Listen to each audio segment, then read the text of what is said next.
Assalamualaikum warahmatullahi wabarakatuh. Baik teman-teman semuanya, di sini saya akan bercerita mengenai legenda Batu Hiu dan nanti saya akan bercerita kepada teman-teman semuanya secara ringkas tentang cerita legenda Batu Hiu tersebut. Nah, sebelumnya saya mau bertanya kepada semuanya, ada yang suka gak? Ada yang suka mendengarkan cerita gak teman-teman semuanya? Oke, kalau ada, mungkin saya akan bercerita secara ringkas mengenai legenda Batu Hiu itu ada apa saja di dalamnya. Simak ya teman-teman semuanya. Baik, langsung saja masuk ke dalam ceritanya. Pada zaman dahulu kala, tepatnya pada abad ke-11, terdapat rombongan Ki Gede dan Nini Gede yang berasal dari kerajaan Mataram kuno. Mereka, para prajurit dari kerajaan Mataram kuno, karena psikologisnya mereka diusir oleh para pejabat tinggi dari kerajaan Mataram kuno karena akan takut akan persaingan oleh si Ki Gede dan Nini Gede di kerajaan tersebut. Jadi mereka merasa terancam kalau Ki Gede dan Nini Gede masih berada di sekitaran kerajaan Mataram kuno.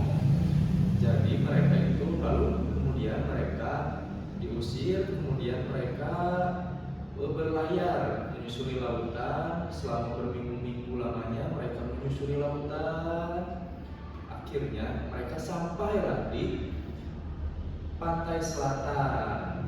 Nah, setelah mereka sampai di pantai selatan, kemudian mereka memutuskan untuk menepi di pantai itu, di perbukitan tepi pantai. Nah, setelah mereka sudah menepi, mereka kemudian beristirahat di sana. Setelah mereka beristirahat yang cukup lama, mereka pun merasa kalau mereka itu perutnya kekeroncongan, merasa lapar mereka. Kemudian Ki Gede dan Nini Gede memerintahkan kepada para prajuritnya untuk mencari makanan di tepi pantai.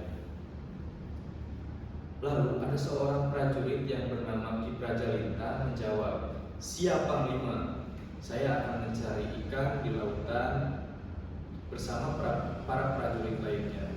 Nah, dan kemudian Ki Gede dan Nini Gede setuju akan usulan dari para prajuritnya untuk mencari ikan di tepi pantai dan juga minumannya.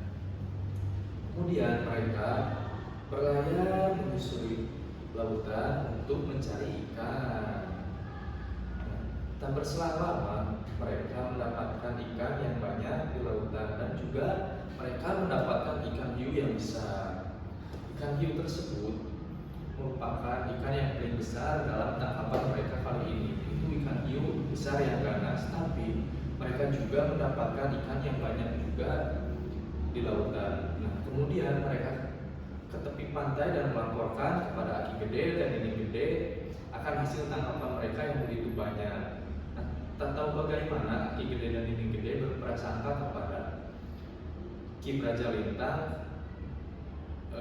Dia mempunyai kesaktian seperti apa itu Ki Gede dan Nini Gede tidak tahu. Yang jelas Ki Prajalintang mempunyai kesaktian yang luar biasa. Nah, kemudian kecuali ikan hiu tersebut, mereka mengolah makanan yang sudah didapatkan oleh para prajuritnya itu.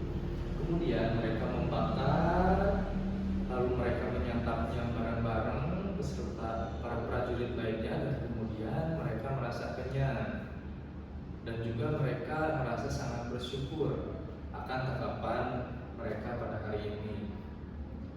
Nah, tak berselang lama Ki Gede masih melihat ikan hiu yang ganas itu masih ada, belum dilepaskan. Nah, Ki Gede dan Nini Gede merasa kalau tangkapan itu rasanya nggak mau, rasanya kurang bagus. Jadi mereka memutuskan untuk melepaskan ikan hiu yang ganas itu. Nah, kemudian mereka melepaskan, lalu prajurit itu bertanya apakah yakin Ki Aki gede oh mohon maaf, apakah yakin Panglima ini ikan hiu yang besar ini hasil dari tangkapan kita mau dilepaskan?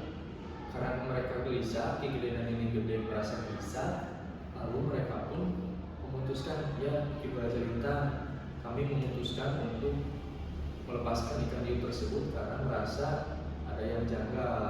Nah, lalu tidak berselang lama kemudian mereka pun melepaskan ikan hiu tersebut kembali ke lautan lepas. Nah, pada saat dilepaskan ikan hiu tersebut, pada saat langsung dilepaskan ya, si ikan hiu tersebut langsung berubah menjadi batu hitam besar dan juga menyerupai sirip ikan hiu. Nah, itu teh kalau dalam cerita tersebut. Kalau dalam cerita tersebut itu memang ikan hiu yang dilepaskan lalu berubah si ikan hiu menjadi batu. Batu di sana ada batu yang mirip sekali dengan ikan hiu. Nah, lalu mereka merasa kaget lah akan perubahan dari ikan hiu tersebut langsung berubah menjadi batu. Mereka merasa kaget, kenapa nih ikan hiu tersebut langsung berubah menjadi batu dan sangat mirip sekali dengan ikan hiu tersebut. Nah, tidak lepas begitu saja, mereka pun akhirnya mengikhlaskanlah ikan hiu tersebut sehingga menjadi batu sebenarnya. Nah, tepatnya di lembur itu teh langsung dikenal sebagai Batu Hiu di Pangandaran, Kecamatan Parigi, tepatnya di Desa Cilia yang sekarang dikenal sebagai Pantai Batu Hiu di Pangandaran. Nah, mungkin segitu legenda Batu Hiu dari saya. Kurang lebihnya mohon maaf. Wassalamualaikum warahmatullahi wabarakatuh.